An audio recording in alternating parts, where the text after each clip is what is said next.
Hi all, ఈరోజు prawns masala fry ఎలా prepare చేసుకోవాలో చూద్దాము. ఫస్ట్ ప్రాన్స్ అన్నీ లెమన్ సాల్ట్ వేసి బాగా క్లీన్ చేసుకోవాలి. తర్వాత ప్రాన్స్కి కొంచెం సాల్ట్, పసుపు వేసి ఉడకబెట్టాలి. ఆవిరంతా వాటర్ అంతా వచ్చేస్తాయి బయటికి. ఆ వాటర్ మొత్తం ఇంకిపోయే వరకు మనం బాయిల్ చేయాలి.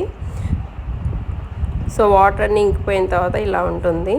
తర్వాత ఒక ప్యాన్ తీసుకొని 3 to 4 టేబుల్ స్పూన్స్ ఆయిల్ వేసుకొని దాంట్లో ఒక 2 మీడియం సైజ్ ఆనియన్స్ స్లైస్ చేసి ఫ్రై చేసుకోవాలి. తర్వాత ఒక టమాటో ప్యూరీ తీసుకొని దాంట్లో వేసిన తర్వాత ఫ్రై చేసి ఉప్పు, కారం, పసుపు వేసి బాగా ఫ్రై చేసుకోవాలి.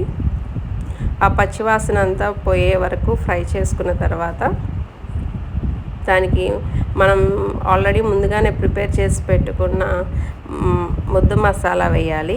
ఆ మసాలా పేస్ట్ వచ్చేసి కొబ్బరి, గసగసాలు, లవంగాలు, దాల్చిన చెక్క, అల్లం, వెల్లుల్లిపాయ ఉంటుంది. అవన్నీ కలిపి మనం పేస్ట్ లాగా ప్రిపేర్ చేసుకొని ఒక 3 టేబుల్ స్పూన్స్ వేసుకుంటాము. సో ఆ మసాలా వేసిన తర్వాత బాగా ఫ్రై చేయాలి. పచ్చివాసన పోయేదాకా ఫ్రై చేసి ఒక 1 మినిట్లో ఫ్రై అయిపోతుంది. ఫ్రై చేసిన తర్వాత మనం ఆల్రెడీ బాయిల్ చేసి పెట్టుకున్న ప్రాన్స్ వేసి బాగా మిక్స్ అయ్యే వరకు స్టిర్ చేసుకొని ఒక 3 to 4 మినిట్స్ ఫ్రై చేసుకున్నామంటే మనకి ప్రాన్స్ మసాలా రెడీ అవుతుంది.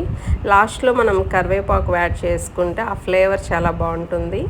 సో ఒకసారి ట్రై చేసి చూడండి. Thank you.